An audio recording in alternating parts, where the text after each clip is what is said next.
के आखिरी छोर पर राघव और सुमन का छोटा सा मिट्टी का घर था। चूल्हे से धुआं तो निकल रहा था, लेकिन तवे पर डालने के लिए आटे का डब्बा खाली था। राघव आंगन में टूटी खटिया पर बैठा जमीन को घूर रहा था। राघव, आज रात के लिए बस आधा कप बाजरे का आटा बचा है।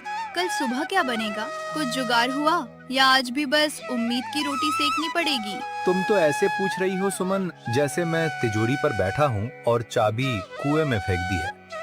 पूरे गांव में चक्कर काट कर आ रहा हूँ। साहूकार कर्ज देने से मुकर गया और प्रधान जी कहते हैं कि अभी खेत में कोई काम नहीं है। मैं क्या खुद को बेच दूं? गुस्सा क्यों करते हो? मैंने तो बस हालात बताए। गुस्सा करने से पेट नहीं भरता राघव। जब से तुम्हारी नौकरी छूटी है तुम हर बात पर चिड़चिड़े हो गए हो। राघव कुछ कहने ही वाला था कि तभी गली के मोड़ से एक तेज सुरीली आवाज गूंजी। वह आवाज किसी रेहड़ी वाले की थी, जिसने हाल ही में गांव के चौराहे पर अपनी दुकान लगाई थी।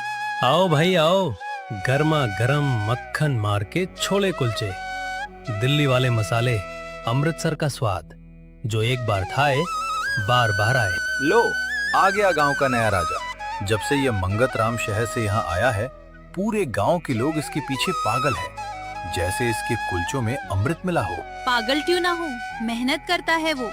सुबह 4 बजे उठकर छोले उबालता है और स्वाद तो सच में अच्छा है। पिछले हफ्ते जब मौसी आई थी तो उन्होंने चखाया था। हाँ, तुम तो उसकी तारीफ करोगी ही। तुम्हें तो अपने पति की मेहनत दिखती नहीं। वो 2 महीने में ही इतना कमाने लगा कि नया साइकिल ठला ले आया, और मैं यहाँ अपनी पुश्तैनी जमीन पर एक ढंग की फसल नहीं उगा पा रहा। किस्मत भी साले उसी का साथ देती है जो बाहर से आकर चूना लगाना जानता है। ईर्ष्या कर रहे हो राघव? वो कमा रहा है क्योंकि वो लोगों को कुछ दे रहा है। तुम्हारी बेरोजगारी का गुस्सा उस बेचारे पर क्यों निकाल रहे हो? दिन बीतते गए, लेकिन राघव के दिल में लगी ईर्ष्या की आग ठंडी नहीं हुई। हर सुबह जब मंगत राम अपनी रेहड़ी लेकर निकलता, राघव उसे नफरत भरी निगाहों से देखता। राघव को लगता कि गांव का सारा पैसा मंगत राम की जेब में जा रहा है और इसी वजह से उसे काम नहीं मिल रहा। एक दोपहर गांव के बरगद के पेड़ के नीचे कुछ लोग बैठे थे। अरे राघव बेटा, यहाँ आओ, मंगत के हाथ के कुलचे खाओ, उंगलियां चाटते रह जाओगे। मुझे नहीं खाने ऐसे सड़े गले मैदे के कुलचे काका। आप लोग भी अंधे हो गए हो। शहर से एक आदमी आया, 2 मसाले क्या छिड़क दिए। आप लोगों ने अपनी गाड़ी कमाई उसके चरणों में डाल दी। कुछ दिनों में ये तुम्हारी जमीनें भी खरीद लेगा। राघव भाई, ऐसा क्यों बोलते हो? मैं तो बस 2 पैसे कमाने और आप सबको स्वाद चखाने आया हूँ। अगर मुझसे कोई गलती हुई हो तो माफ करना। ये लो, एक प्लेट खाकर देखो, पैसे मत देना। दूर रख अपनी ये भीख। राघव किसी का मुफ्त का नहीं खाता।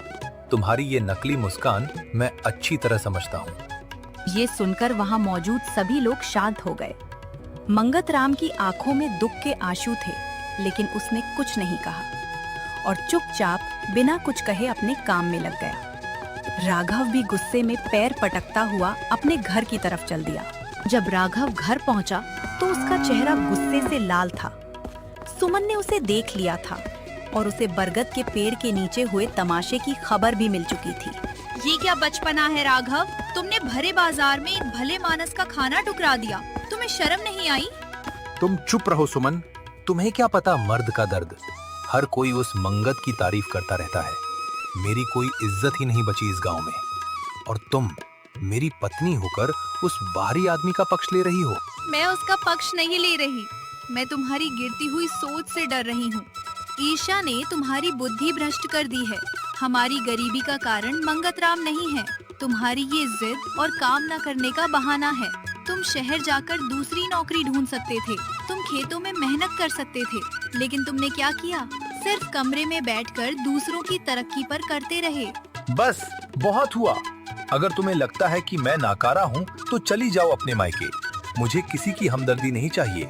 मैं दिखा दूंगा कि मैं क्या कर सकता हूँ। मैं मायके नहीं जाऊंगी राघव, मैं यहीं रहूंगी क्योंकि मैं तुम्हारी पत्नी हूँ। लेकिन याद रखना, जब तक तुम्हारा दिल इस गुस्से और ईर्ष्या से भरा रहेगा, भगवान भी तुम्हारी मदद नहीं कर सकते। इन दोनों में आज से पहले ऐसी तीखी बहस कभी नहीं हुई थी, लेकिन समय हर वक्त एक जैसा नहीं रहता।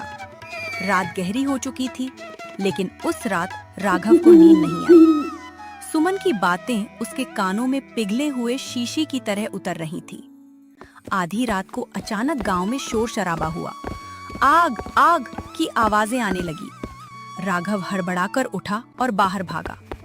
सामने देखा तो गांव के चौराहे पर स्थित मंगत राम की झोपड़ी और उसका कुलचे का ठेला धू धू कर जल रहा था। किसी अराजक तत्व ने या शायद शॉर्ट सर्किट की वजह से वहां आग लग गई थी। अच्छा हुआ, बहुत उड़ रहा था ना, अब आया जमीन पर। लेकिन जैसे ही राघव ने देखा कि मंगत राम अपनी जलती हुई झोपड़ी के अंदर अपनी बूढ़ी माँ को बचाने के लिए चीख रहा है, राघव के पैर थम गए। आग की लपटें बहुत तेज थी। गांव के लोग तमाशा देख रहे थे या पानी ला रहे थे, लेकिन अंदर जाने की हिम्मत किसी की नहीं थी। राघव, देखो वो अंदर फंसा है। तुम्हारा गुस्सा बड़ा है या किसी की जान? आज साबित कर दो कि तुम सिर्फ नफरत करना जानते हो या तुम्हारे अंदर का इंसान अभी जिंदा है। सुमन के इन शब्दों ने राघव के भीतर सोए हुए स्वाभिमानी और नेक इंसान को जगा दिया। उसकी ईर्ष्या की आग सामने लगी असली आग के सामने राख हो गई। सब लोग हट जाओ सामने से, मैं अंदर जा रहा हूँ। राघव ने अपनी जान की परवाह न करते हुए जलती झोपड़ी में कूद गया।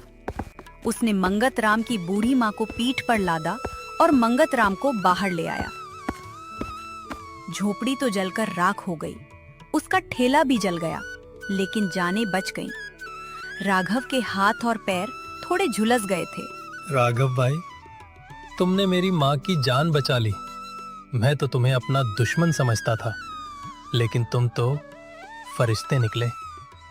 मेरा सब कुछ जल गया भाई, सब कुछ खत्म हो गया। नहीं मंगत, खत्म तो मेरा अहंकार और मेरी ईर्ष्या हुई है। मुझे माफ कर दो। मैं तुम्हारी तरक्की से जलता था, इसलिए भगवान ने मुझे यह दिन दिखाया ताकि मैं समझ सकूं कि मेहनत की कमाई क्या होती है। तुम्हारा ठेला जला है, लेकिन तुम्हारा हुनर और तुम्हारी मेहनत जिंदा है। आज मुझे अपने पति पर गर्व है। तुमने सिर्फ उनकी जान नहीं बचाई, अपनी आत्मा को भी डूबने से बचा लिया। इस घटना के एक हफ्ते बाद राघव के घाव थोड़े ठीक हुए। उसने अपनी ईर्ष्या को पूरी तरह छोड़ दिया था। उसने गांव के कुछ लोगों से बात की ताकि सबकी मदद से मंगत राम के लिए एक नया ठेला बन सके। कुछ दिनों बाद मंगत राम के लिए गांव वालों ने एक नया ठेला बनवाने में मदद की। लेकिन कहानी यही खत्म नहीं हुई। मंगत भाई, तुम्हारा ठेला तो तैयार है, लेकिन क्या तुम मुझे एक काम पर रखोगे?